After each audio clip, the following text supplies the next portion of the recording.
ప్రతి ఒక్కరికి మెసేజ్లు పంపిస్తా ఉన్నాడు, ప్రతి ఒక్కరికి కూడా ఫోన్లు చేసి చెప్తా ఉన్నారు మీ భూములు జగన్ కాజేస్తాడు అని. అయ్యా చంద్రబాబు, జగన్ ఎలాంటి వాడో నీకు తెలియదేమో, కానీ ఈ రాష్ట్రంలో ఉన్న ప్రతి పేదకు తెలుసు జగన్ ఎలాంటి వాడో అని చెప్పి సందర్భంగా చెప్తా ఉన్నా. జగన్ భూములు ఇచ్చేవాడే కానీ జగన్ భూములు లాక్కునేవాడు కాదు నీ మాదిరిగా అని చెప్తా ఉన్నాడు.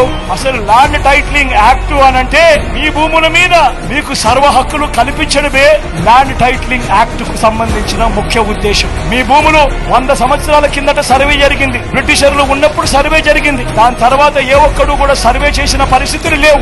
ఎక్కడా కూడా 15,000 గ్రామ సచివాలయాలలో 15,000 సర్వేలను పెట్టించి ఏ ఒక్కరు కూడా ఎప్పుడు సర్వే చేసిన పరిస్థితులే లేవు. ఆ పరిస్థితులు లేక భూములన్నీ కూడా సబ్ డివిజన్ జరక్క, భూముల కొలతలన్నీ కూడా సరిగ్గా లేక అమ్ముకునేదానికి కొనేదానికి ఇబ్బందులు పడతా ఉన్న పరిస్థితులలో ప్రజలందరూ కూడా కోట్ల చుట్టూ తిరుగుతూ, రెవెన్యూ అధికారుల చుట్టూ తిరుగుతూ వాళ్లకు డబ్బులు ఇచ్చుకుంటూ ఇబ్బందులు పడతా ఉన్నారు అని చెప్పి ఈ పరిస్థితిని మార్చాలి అని ప్రతి ఒక్కరి భూమి మీద కూడా వాళ్లకు సంపూర్ణ హక్కులు ఇవ్వాలి అని మొట్టమొదటిసారిగా 100 సంవత్సరాల కింద జరిగిన సర్వేను మళ్లీ రీసర్వే ప్రతి గ్రామంలోనూ చేయించి వాళ్ళ భూముల మీద సర్వ హక్కులు వాళ్ళకి ఇచ్చేదానికి బౌండరీస్ నాటించి రికార్డ్స్ అన్ని అప్డేట్ చేసి ఆ పత్రాలన్నీ కూడా రిజిస్ట్రేషన్ చేసి మళ్లీ ఆ రైతన్నలకు వాళ్ళకే ఇచ్చే కార్యక్రమం జరుగుతా ఉంది అంటే ఇంత గొప్ప కార్యక్రమానికి